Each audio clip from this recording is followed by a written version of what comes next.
mãe, você tá preparada para esquecer de você mesma? Olá, mamãe. Eu sou a Emanuela, sou mãe, sou médica e atualmente estou me especializando em pediatria. O meu propósito é ajudar mães a cuidarem dos seus filhos com segurança. E no vídeo de hoje a gente vai conversar sobre o quanto a gente esquece da mulher que nós éramos e que nós continuamos sendo mesmo depois dos nossos filhos nascerem. Hoje a gente vai conversar sobre um lado da maternidade que só quem é mãe vai entender. Que quando a gente está gestante, a gente só imagina, a gente não tem dimensão do quanto esse buraco é literalmente mais embaixo, e mais denso, e mais profundo, e mais cansativo. E tudo isso que só nós que somos mães conseguimos dimensionar. E tudo isso também misturado num monte de amor, num monte de alegria, num monte de realização de ter os nossos bebês com a gente. Mas já teve algum momento que você parou para pensar e você percebeu assim, nossa, eu esqueci de quem eu era, eu não lembro de quem eu era antes do meu filho nascer. Eu esqueci das coisas que eu gostava de fazer por mim mesma. Eu tô esquecendo de o quanto eu gostava de pintar as unhas, de fazer uma escova no cabelo, de fazer uma massagem, de fazer uma academia, uma caminhada, uma coisa por mim mesma, uma coisa que não seja pro meu filho. Você já teve algum momento assim? Porque eu tive vários, eu quero saber se você também tá passando ou já passou por algum momento em que você esquece que você era uma mulher. Você tá lembrando só da mãe, da esposa, da filha, da profissional e você esqueceu de quem você realmente é. Eu sei que tem muitos momentos e muitas mães que não estão gestantes, que não têm filhos ainda, muitas mulheres que não têm filho ainda, que vão falar assim, nossa, mas tem momentos que eu passo por isso também. Só que quando a gente é mãe, eu acho que tudo isso se amplifica numa quantidade que a gente não consegue nem mensurar e nem pôr em palavras, assim, de uma forma muito concreta. Porque tudo isso vem misturado com a responsabilidade, com a vontade de fazer o nosso melhor, de ser perfeita, a culpa de quando a gente faz alguma coisa que deu errado, alguma coisa que não deu tão certo, e a gente começa a se sobrecarregar e colocar tudo isso dentro de nós, e a gente esquece de trabalhar com isso, a gente esquece de calma, respira, vamos fazer alguma coisa pela gente, a gente esquece, literalmente a gente vai esquecer de fazer tudo isso e não tá tudo bem. E não tá tudo bem a gente esquecer de quem nós éramos. Mas tudo isso, todo esse sentimento que a gente pensa ser só uma sensação, algumas questões psicológicas, isso tudo é explicado pela fisiologia e até pela anatomia das mudanças que a gente vai sofrer durante a gestação e no pós-parto. A gente sempre soube, a ciência sempre soube, que a mulher, quando está gestante, ela é uma produção intensa de dois hormônios, o estrogênio e a progesterona. Esses dois hormônios são os mesmos que a mulher cicla ao longo do mês quando ela não está grávida, que vai determinar o nosso período menstrual, a ovulação e tudo isso que uma mulher não grávida acontece ao longo do mês, uma mulher que ainda tá no período antes da menopausa, né? E quando a gente fica grávida, a placenta, ela é uma bomba produtora de estrogênio e progesterona. E quando a gente pare e expulsa a placenta, essa bomba, essa máquina dessa produção toda, ela sai. E todos esses hormônios, eles são reduzidos drasticamente do nosso corpo. Por isso que logo quando o bebê nasce, pode acontecer de algumas mamães se sentirem mais tristes, ficarem mais deprimidas, algumas terem depressão pós-parto, algumas terem baby blues, que são temas que a gente também vai conversar em algum momento aqui nos nossos vídeos, nas nossas conversas. Mas para além desses hormônios que a gente já sabia que existia, em janeiro de 2024 foi publicado na revista Nature uma pesquisa que foi, assim, quando eu li sobre ela, eu achei revolucionário, porque a gente sempre teve a ideia do cérebro da mãe, né? A mãe sempre se queixou muito de esquecimento, de eu chego ali na cozinha e eu esqueci o que eu vim buscar aqui na cozinha, eu esqueci onde está meu celular, esqueci onde está a chave. E é uma coisa que eu acho que em proporções distintas, todas nós mães também passamos em algum momento, que é essa que é real.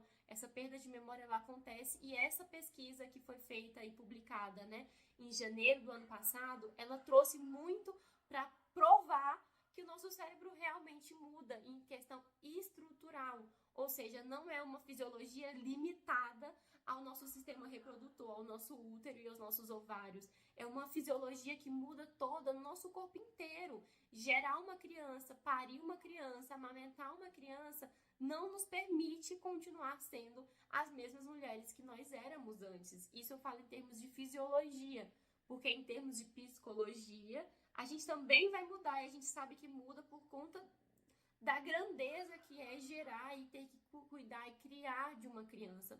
Mas fisiologicamente nós também mudamos. O que essa pesquisa trouxe de novidade?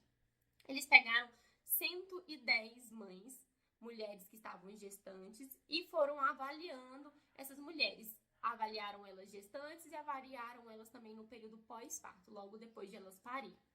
E pegaram também 34 mulheres que não eram mães e não estavam gestantes. E eles pensaram, vamos ver como é que é a diferença do cérebro desses dois grupos, essas mulheres que são mães e as mulheres que não são mães. E o que eles perceberam? Eles perceberam que enquanto as mulheres estavam gestantes, elas tinham uma redução da substância cinzenta do cérebro. Vou fazer isso o mais didático possível para que você consiga entender. Eles perceberam que o cérebro das mulheres gestantes diminuía em tamanho. Em alguns lugares, até 4% de redução. E muitos lugares do cérebro sofriam essa redução. Ou seja, 4% parece pouco, mas pensa várias partes do seu cérebro reduzindo em tamanho. Você acha que isso fez você ficar mais burra na gestação? Não, não é isso que isso significa. Isso pode estar significando, nessa pesquisa, o que eles sugerem, o que eles criaram de hipóteses, é que os neurônios desses locais, eles se afinaram nas funções dele, ou seja, eles se especializaram. E os locais que isso mais aconteceu foi os lugares que tinham o objetivo, assim, que seriam usados para o cuidado das nossas crianças, ou seja, os locais que são responsáveis pela empatia, que é a capacidade de a gente olhar para o nosso filho e falar assim, agora ele quer comer, agora ele está chorando porque ele está de cocô, e você adivinhar magicamente o que está acontecendo com o seu filho.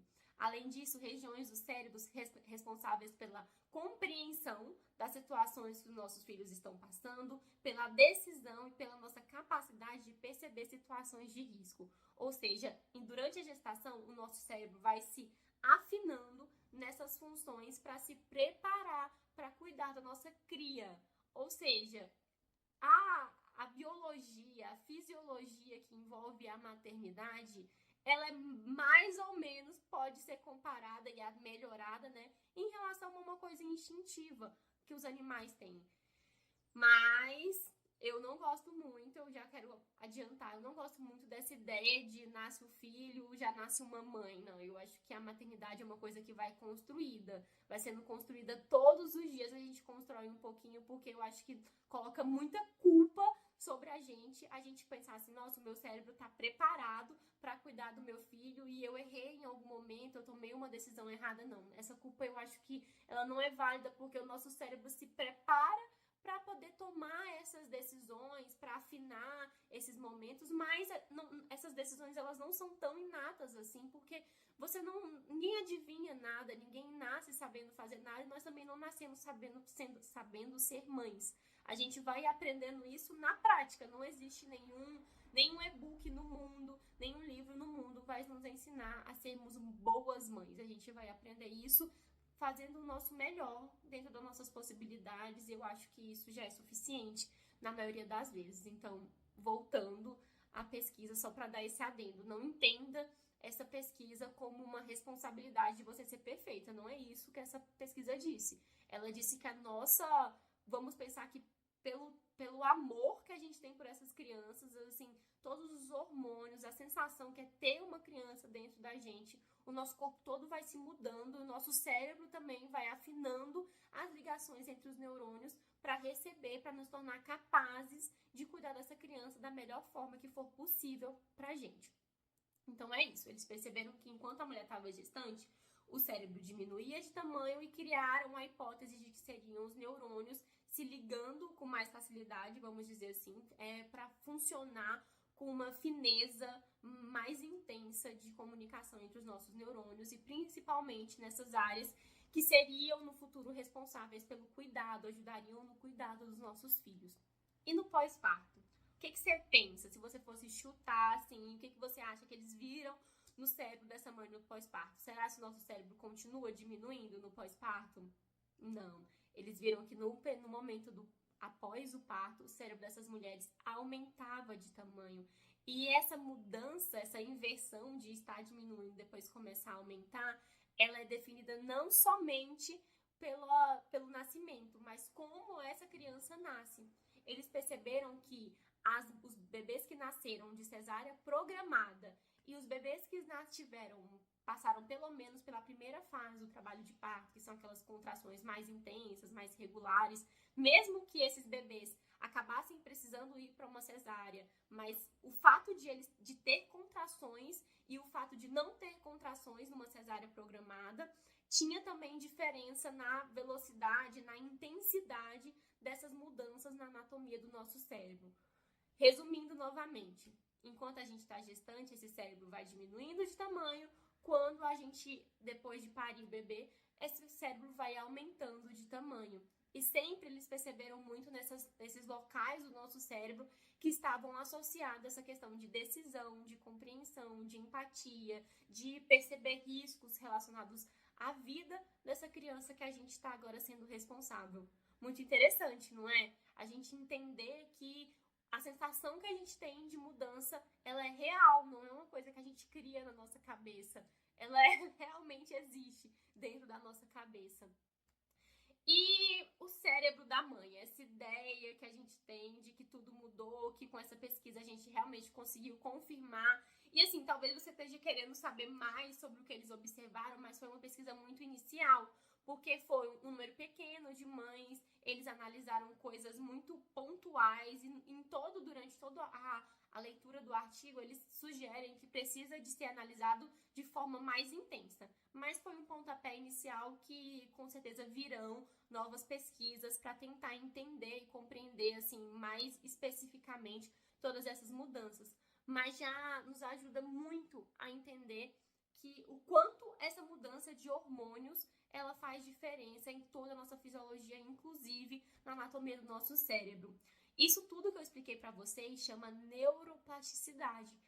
Esse nome comprido significa a capacidade dos nossos neurônios de se adaptarem, de mudarem de função, vamos dizer assim, e de se organizarem de formas diferentes. Que é uma coisa que a gente sabe que as crianças fazem muito bem. As crianças têm uma neuroplasticidade muito intensa, o que faz com que essas crianças consigam aprender e absorver informações muito rápidas. E a gente também já sabia que os adolescentes, no boom dos hormônios durante a puberdade, que eles também, menos do que as crianças, mas em graus diferentes, eles conseguem também ajustar e mudar a função dos neurônios a partir dessa neuroplasticidade. E agora a gente está descobrindo que nós, mães, também conseguimos fazer isso durante a gestação e durante o parto, relacionado a toda a questão imunológica, hormonal que a gente sofre, e psicológica também durante a gestação e durante esse pós-parto. E a perda de memória, que é uma coisa que, como eu falei, que eu acho que todas nós já percebemos que existe em graus diferentes, né? Algumas mães mais, outras mães menos, mas existe muito. A memória que a mãe mais tem dificuldade, que ela mais perde, é a memória que a gente chama de prospectiva, que é a memória do eu vou ali no quarto, vou buscar o meu celular, eu chego no quarto e eu penso, o que eu vim buscar aqui mesmo? Essa é a memória que a gente tem mais defasada durante esse cérebro da mãe, né? Que é a gestação e o pós-parto. Mas isso não é uma coisa ruim também, porque a gente ganha outros tipos de memória. Outros estudos, não é mais esse do ano passado que eu tô falando para vocês, são outras pesquisas, elas já perceberam que a gente ganha memória nas coisas relacionadas ao cuidado do nosso bebê. Ou seja, toda a nossa fisiologia tá ali preparada para a gente se tornar o cuidador, a cuidadora dessa criança, né? Mas eu comecei perguntando para vocês, tá preparado para esquecer de você mesma, mamãe? Só que o que eu quero com esse vídeo é te mostrar que é natural que você passe por um período de despersonalização, porque eu senti muito isso quando meu bebê nasceu. Tinha momentos que eu falava assim, eu não tô lembrada de quem eu era, eu preciso me lembrar de quem eu era em relação ao trabalho, porque eu fiquei 6 meses cuidando do meu filho, e quando eu tive que voltar ao trabalho, gente, quem sou eu? Cadê a médica aqui dentro de mim mesma? Porque quando eu tive o meu filho, eu achava que os meus conhecimentos de medicina, de pediatria, iam me ser úteis na hora de cuidar dele. Mas quando ele nasceu, eu vi que a maternidade é infinita. E eu não ia magicamente saber isso que está acontecendo com meu filho, porque isso é uma coisa construída. A gente fala muito, você vai entender o que o seu filho quer através do choro dele. Mas não, no começo a gente não entende. A gente se vê desesperada. Ele está chorando por quê? Depois de um tempo, enquanto a gente vai gerando a nossa maternidade junto com a criança, junto com o nosso filho, a gente vai afinando a nossa conexão. Mas o começo é desesperador. O começo a gente vai ter dias que, se você ainda tá gestante, vai ter dias que você vai querer sair correndo.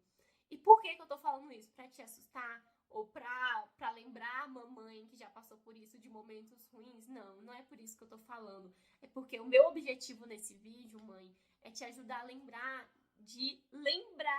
quem você é.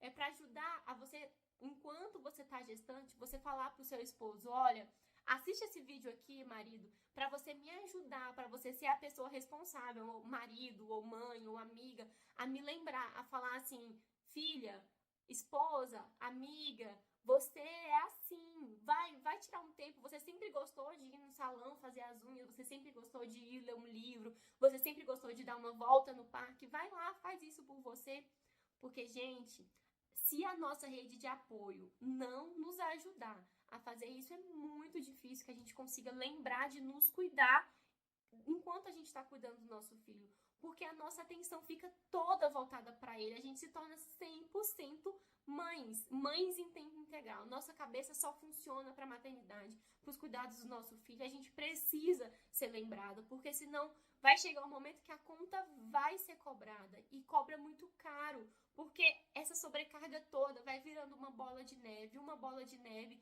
e em algum momento isso tudo, esse teto, ele vai ruir, ele vai despencar e vai ser muito mais doloroso. Então, se você está gestante, se você é uma mãe ainda no começo da gestação, não ache que você tem que ser uma mãe leoa, que você tem a obrigação de ser mãe em tempo integral. Não. O seu filho também precisa que você esteja psicologicamente bem com a pessoa que você é, com a mulher que você é, você foi, que você vai continuar sendo. Não a mesma, porque não acho que você vai continuar sendo a mesma, mas que você encontre um caminho novo para você seguir na mulher que você é, e não somente que você se limite a ser mãe, a ser esposa, a ser dona de casa, que você se lembre de fazer coisas por você, que a gente respeite as nossas mudanças cerebrais, hormonais, a nossa mudança fisiológica para atender às necessidades do nosso filho, porque, claro, eles precisam da gente, são 100% dependentes, e a gente nós mães somos as principais cuidadoras dele, na maioria dos casos, né? Eles vão precisar da gente, principalmente com menores, eles dependem das mães. Mas a gente precisa se lembrar de ser quem nós temos que ser, a mulher que a gente é. Porque vai chegar um momento que essas crianças vão voar. E se a gente se perdeu na maternidade, a gente vai sofrer mais ainda da síndrome do ninho vazio. A gente vai olhar, depois vai falar assim, o que eu vou ser agora? O meu filho saiu de casa, meu filho casou, meu filho já come com a mão dele, o meu filho já consegue ir no banheiro sozinho, meu filho toma banho sozinho. E aí? Onde é que eu me encaixo dentro da vida agora?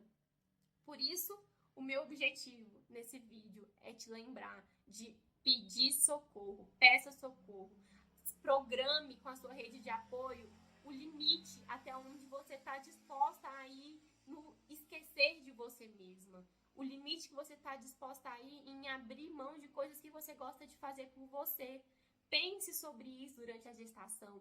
A gente se prepara para a chegada do nosso filho não só comprando o enxoval para ele, não só lendo sobre sono, sobre cuidados de bebê. A gente se programa para a chegada do nosso filho cuidando da gente, porque muito além de precisar de fralda, de precisar berço, de precisar de roupa, nosso filho vai precisar da gente.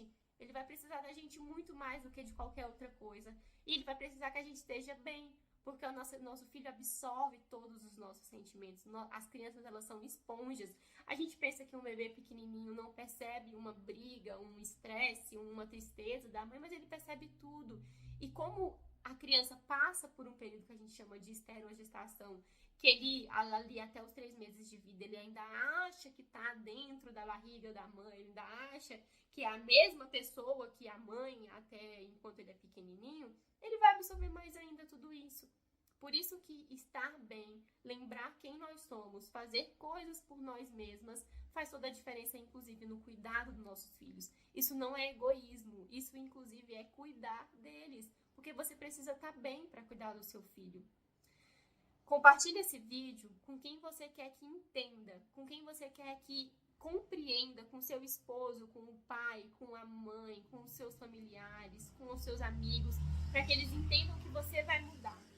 Você vai mudar, que vai ter momentos que você vai se perder de você mesma, mas para que eles consigam te lembrar quem você é, para que eles consigam te lembrar de fazer coisas por você mesma. Usa esse vídeo como um pedido de ajuda para essas pessoas em quem você confia e que agora, enquanto você ainda está conseguindo pensar um pouco, assim, antes do seu filho nascer, né, se você estiver gestante, pensar sem ter o seu filho no braço, sem ter todo o emocional, assim, já na gestação já tem muito do emocional, mas calma, quando o seu filho nascer, você vai ver que o emocional, ele consegue, o 100% consegue virar 200%, 300%, 1000% quando a gente está com eles.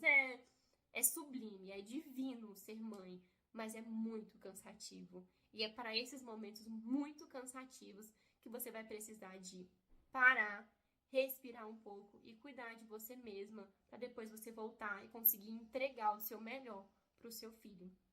Compartilhe esse vídeo com a mamãe também, que precisa se lembrar de quem ela é. Com a mamãe que precisa também, que você acha que ela também está precisando de ser lembrada, de ser mulher, de ser a pessoa que ela tem que ser e que ela precisa voltar a ser a mulher que ela era antes dessa criança.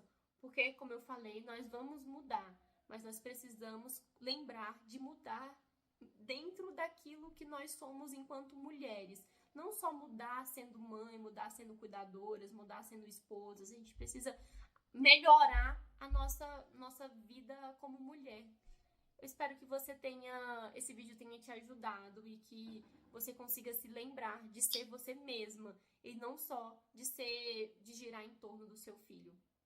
É isso, um beijo e lembre-se de ser sempre, sempre, sempre